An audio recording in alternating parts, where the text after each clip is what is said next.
구포위험 뉴스 7회.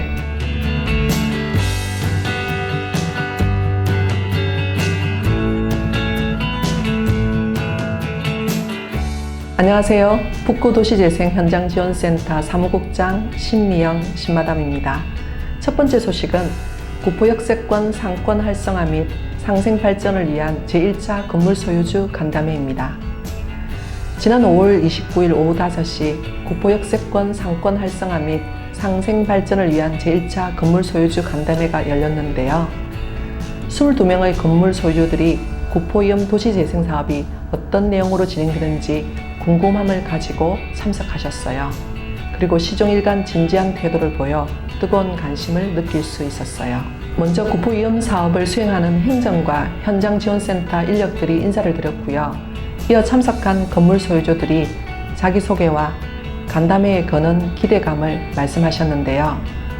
구포 역세권이 2010년 이후 세락의 길로 접어들면서 건물의 공실률이 높아지고 점포의 매출 부진으로 임대료를 수개월째 받지 못하는 고충을 토로한 분도 있었어요. 이어서 안준홍 센터장이 전반적인 구포 위험 도시재생 사업과 상권 부흥을 위한 밀당 프로젝트에 대해 설명했어요.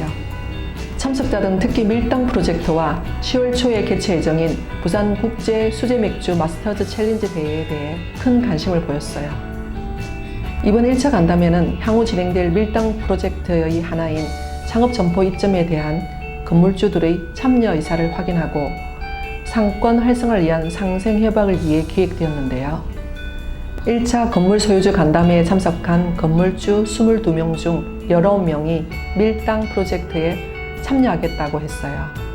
18명은 상생 협약에 참여 의사를 밝혔고요.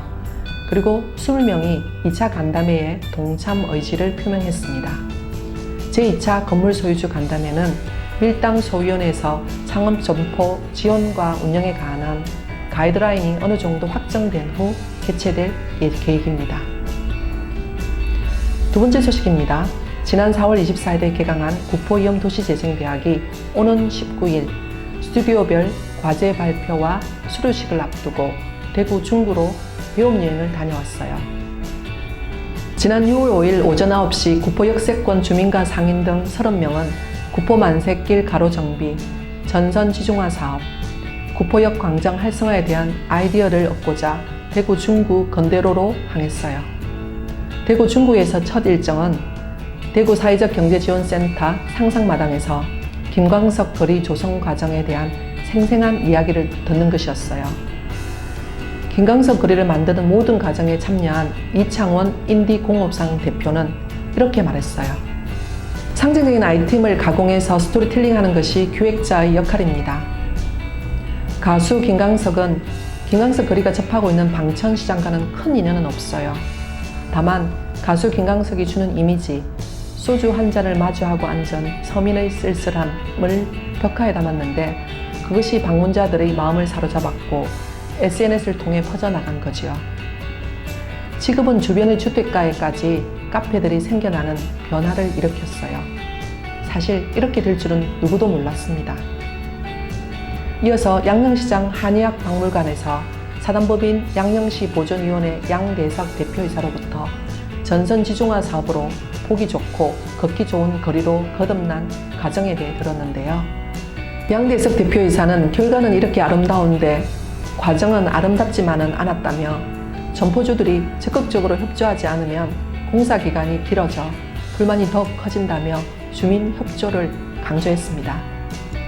다음은 대구 중구 건대로 투어의 2구간 청라 언덕에서 에코 한방 웰빙 체험관까지 박병의 문화해설사의 안내에 따라 걸었어요. 근대 건축물들이 아주 잘 보존된 거리는 유능한 해설사가 들려준 역사적 이야기와 중간중간 투어객을 세심하게 배려한 가로시설물로 배움여행에 나선 우리 주민들을 감탄하게 했어요. 돌아오는 버스 안에서 배움여행의 소감을 나누었는데요. 구포가 가진 다양한 역사적 자원들의 스토리를 입혀서 찾고 싶은 구포를 만들어 보겠다는데 의기투합했습니다. 지금까지 소통하고 연결하고 지원하는 북구도시재생 현장지원센터 신마담이었습니다. 제8회에서 다시 찾아뵙겠습니다.